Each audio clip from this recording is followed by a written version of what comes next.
Hi everyone and welcome to this walkthrough. I am David Forner and today I'm proud to present you the second volume of El Dorado series. So let's get started!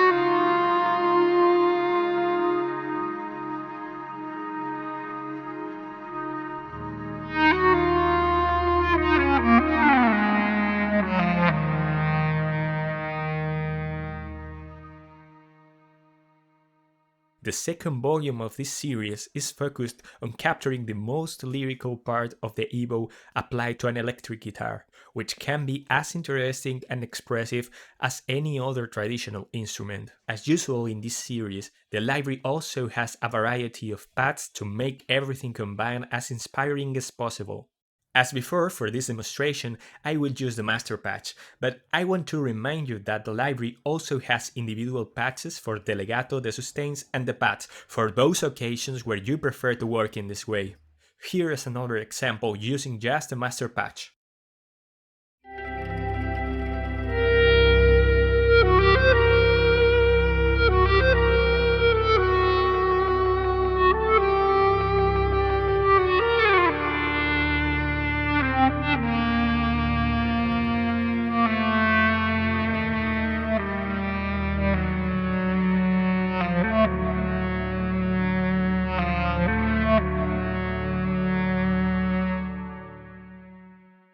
As you can see, the idea behind the master patch is that you can play freely in a fast and inspiring way.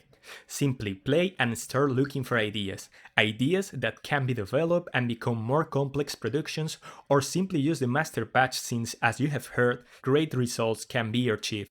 On the right side of the interface there are the legato and the sustains options. The guitar played with an Ebow can be robotic and not very dynamic if it's not done well. That's why the legato has been recorded in such a way that each note is as expressive as possible within its dynamics. So much so that until now, in the demos you have heard, I was only using the lower dynamic layer.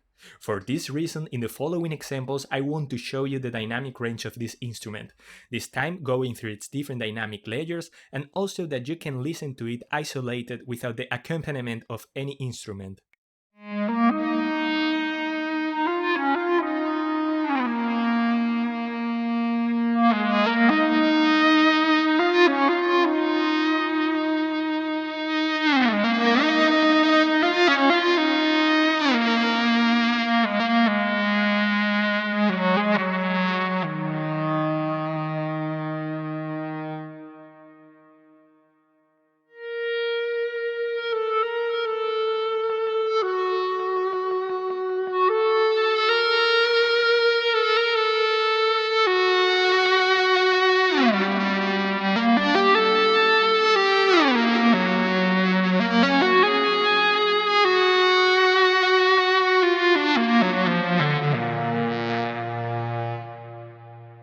In this section you can decide which CC you want to use to control the crossfade between paths and which one to use for the guitar dynamics. Farther down are the reverb and delay knobs. These effects can be completely disabled as I will show you right now, but I recommend you being generous with the amount of reverb you apply to the guitar, whether it is this one or an external one. As you will be able to hear, the guitar loses much of its character if you remove the reverb.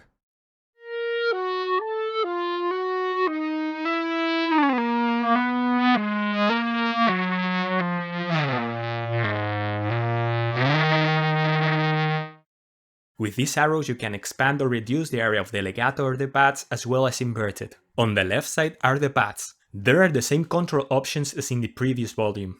With this menu you can select the pad you want, invert the selection, transport it, put it in solo or activate the LFO for the filter that you can select from here, and adjust the cutoff with this slider.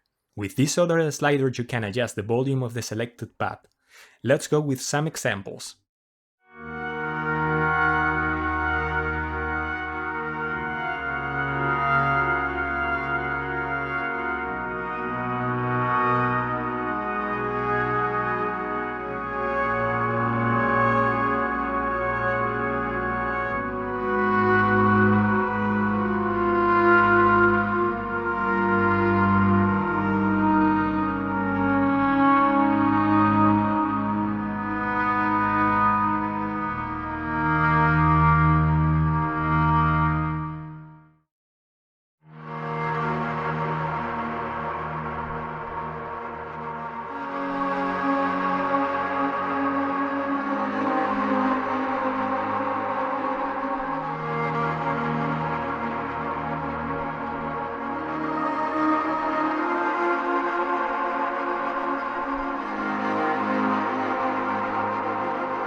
Here we have the modulation and reverb section.